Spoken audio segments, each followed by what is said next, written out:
नमस्ते प्रिय विद्यार्थियों, हिंदी एकेडमी बीकानेर में आपका हार्दिक स्वागत है। अगर आप पढ़ रहे हैं हमारे साथ तो आज हमारा चैप्टर है 5 नंबर का, जिसमें हम पढ़ेंगे सूर्यकांत त्रिपाठी निराला जी का साहित्यिक परिचय। हम पढ़ रहे हैं कक्षा 10 की पुस्तक क्षितिज, जिसमें हम 4 चैप्टर कर चुके हैं। आज 5 नंबर का चैप्टर है हमारा। प्रिय विद्यार्थियों, अगर आप हिंदी से तैयारी कर रहे हैं, UGC net first grade, second grade, college व्याख्याता, अदर किसी टीचर एग्जाम की जहाँ पर पूछा जाता है हिंदी साहित्य, तो ये क्लासें आपके लिए बहुत ही महत्वपूर्ण होगी। अगर अभी तक आपने पीछे वाली क्लासें नहीं देखी हैं तो चैनल पर जाके देख सकते हैं, क्योंकि हमने कक्षा 9 की कृतिका और क्षितिज पुस्तक को पूरा कर लिया है और कक्षा 10 की क्षितिज पुस्तक की हम आज 5 चैप्टर कंप्लीट करने वाले हैं। तो प्रिय विद्यार्थियों, ये आपके लिए हिंदी साहित्य को मजबूत करने के लिए बहुत ही महत्वपूर्ण क्लासें होने वाली है। आज हम पढ़ेंगे सूर्यकांत त्रिपाठी निराला जी का साहित्यिक परिचय।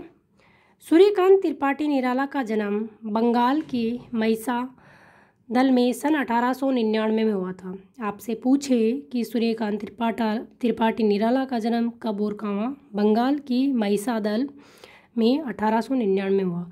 वे मूलतः गढ़ाकोला, जिला उन्नाव, उत्तर प्रदेश के निवासी थे। निराला की औपचारिक शिक्षा 9वीं तक महिसादल में ही हुई। उन्होंने स्वाध्याय से संस्कृत, बांग्ला और अंग्रेजी का ज्ञान अर्जित किया। देखो विद्यार्थियों, देखने की बात है कि एक जो कवि है वो कितनी भाषाओं का ज्ञान रखता है, संस्कृत, बांग्ला, अंग्रेजी, हिंदी। वे संगीत और दर्शन शास्त्र के भी गहरे अध्येता थे।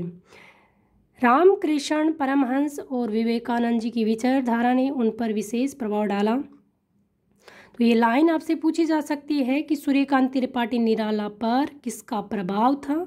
तो रामकृष्ण परमहंस और विवेकानंद की विचारधारा ने उन पर विशेष प्रभाव डाला। यूजीसी नेट जैसे एग्जाम में इस प्रकार की लाइनें पूछी जाती है।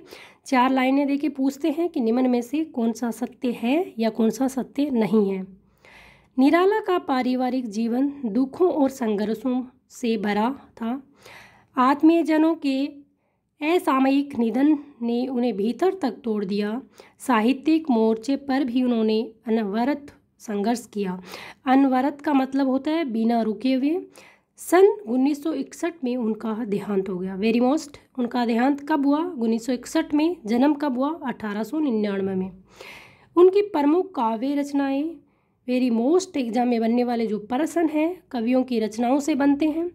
अनामिका, परिमिल, गीतिका, कुकुर मुक्ता और नए पत्ते, ये उनके उपन्यास, कहानी, आलोचना और निबंध लेखन में भी उनकी ख्याति अविस्मरणीय है। निराला रचनावली की 8 खंडों में उनका संपूर्ण साहित्य प्रकाशित है। ये लाइन पूछ सकते हैं कि जो सूर्यकांत त्रिपाठी निराला है उनकी जो साहित्य कितने खंडों में प्रकाशित है और किस रचना में है? तो निराला रचनावली के 8 खंडों में उनका संपूर्ण साहित्य प्रकाशित है। निराला विस्तृत सरोकारों के कवि हैं। दार्शनिकता, विद्रोह, क्रांति, प्रेम की तरलता और प्रकृति का विराट तथा उदात्त चित्र उनकी रचनाओं में उपस्थित है।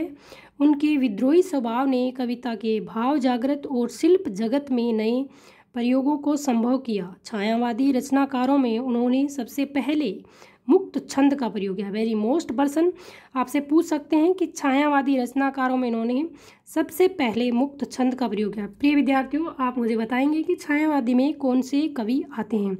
2 हम पढ़ चुके हैं। एक कल पढ़ा था हमने जयशंकर प्रसाद, एक है सूर्यकांत त्रिपाठी निराला, एक महादेवी वर्मा है और एक आप और मुझे बताएंगे छायावादी में कौन है। छायावादी रचनाकारों ने उन्होंने सबसे पहले मुक्त छंद का प्रयोग किया। शोषित, उपेक्षित, पीड़ित और प्रताड़ित जन के प्रति उनकी कविताओं में जहाँ गहरी सहानुभूति का भाव मिलता है, वही शोषक वर्ग और सत्ता के प्रति प्रचंड प्रतिकार का भाव भी है। प्रिय विद्यार्थियों, ये था सूर्यकांत त्रिपाठी निराला जी का साहित्यिक परिचय। यहाँ पर उनकी जो रचना है उनके बारे में भी दे रखा है, तो इसको भी हम देख लेते हैं। हो सकता है यूजीसी नेट में यहाँ से प्रश्न पूछा जाए। उत्साह एक आह्वान गीत है। क्या है? उत्साह आह्वान गीत है जो बादल को संबोधित है। यहाँ पर जो उनका गीत दे रखा है एक उत्साह है।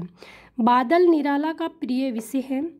कविता में बादल एक तरफ पीड़ित प्यासे जन की आकांक्षाओं को पूरा करने वाला है, तो दूसरी तरफ वही बादल नई कल्पना और नए अंकुर के लिए विध्वंस, विप्लव और क्रांति चेतना को संभव करने वाला भी है। कवि जीवन को व्यापक और समग्र दृष्टि से देखता है। कविता में ललित कल्पना और क्रांति चेतना दोनों हैं।